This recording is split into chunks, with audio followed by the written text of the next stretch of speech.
நேத்து நைட்டு டின்னருக்கு இடியப்பமும் மட்டன் குழம்பும் வச்சிருந்தேன். அதுல கொஞ்சம் குழம்பும் இடியப்பமும் மிச்சம் இருந்தது. இதை இப்படியே குடுத்து விட்டா கண்டிப்பா பிள்ளைங்க കണ്ടുപിടിച്ചിരുവാங்க. ഇങ്ങനെ കണ്ടാൽ അവർ പൊക്കൂലേ? ഇങ്ങനെ കണ്ടാ പൊക്കും. പക്ഷെ വഴിയുണ്ട്. എന്താണ്? ചായ മാറ്റാം. എങ്ങനെ? കാണിച്ചു തരാം. அதுக்கு தான் நாம இப்ப மீதி வந்த குழம்ப வச்சு இடியாப்ப பிரியாணி செய்ய போறோம். எப்படி செய்யறதுன்னு பார்க்கலாமா? இது 5 இடியப்பத்துக்கான அளவு.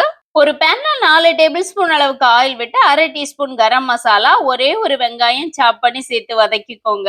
1/2 டீஸ்பூன் உப்பு, ஒரு குட்டி தக்காளி, 2 பச்சை மிளகா சேர்த்து நல்லா வதக்கிட்டு 1/4 டீஸ்பூன் அளவுக்கு ஜிஞ்சர் கார்லிக் பேஸ்ட், 1/2 டீஸ்பூன் மிளகாய் தூள், 1/4 டீஸ்பூன் மஞ்சள் தூள் எல்லாம் சேர்த்து நல்லா கிளறி விட்டுட்டு மீதி இருந்த குழம்பையும் இதுல சேர்த்துக்கிட்டேன்.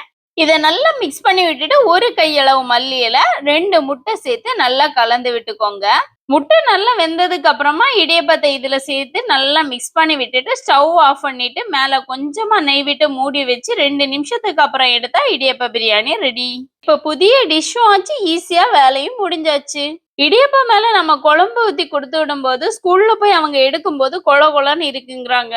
அதனால இந்த மாதிரி வச்சு ஒரு ஸ்பூனையும் போட்டு கொடுத்தா அவங்களுக்கு சாப்பிட ஈஸியா இருக்கும். இன்னைக்கு புதுவித ரெசிபியோட 3 பேருக்கும் பேக் பண்ணி ஸ்கூலுக்கு அனுப்பியாச்சு. பபாய். அஸ்ஸலாமு அலைக்கும்.